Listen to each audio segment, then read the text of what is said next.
أكثر سؤال صج ودي أعرف إجابته، أكثر سؤال مقطعني وإجابته ممكن إني أشتريها بغلة الأثمان اليوم. أمانة بس جاوبوني على هالسؤال هذا، مو أنت وحاسيسك وقلبك وعقلك. ما ولهت علي؟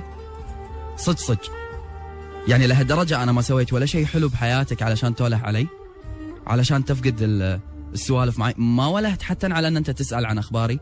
زين، ما ولهت على ضحكتي، ما ولهت على سوالفنا، ما ولهت على طلعاتنا روحات، ما ولهت على ولا شيء تجاهي؟ ما فقدتني؟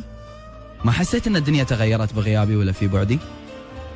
صارت الغيبة وايد طويلة، الليالي اللي بعدناها أنا معاك عن بعض ما تنعد. خلاص، معقولة من بعد كل هالعشرة هذه ما توله علي؟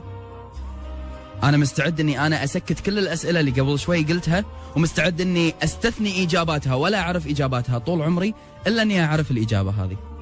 مشتاق لي؟ مشتاق حق قربي مرة ثانية؟ زين، إذا أنا مشتاق لك شو أسوي؟ إذا أنا محتاج لك شو أسوي؟ إذا أنا ولهان على ذيك الأيام الحلوة شو أسوي؟ وين أروح؟ من أحاكي؟ أشكي حق منو؟ يحز بالخاطر حيل لما أدري أني أنا ما حتى انطريت على بالك، ولا حتى بشكل غير مباشر وجهت لي رسالة بأن أنت ولهان. زين، أمانة ما أطري عليك بأحلامك؟ زين، اللي اسمه نفس اسمي لما يقولونه قدامك ما يفز قلبك على الأقل وتقول الله ما أدري عن أخباره؟ ما ولهت؟ ولا حرك الشوق في قلبك لحظة؟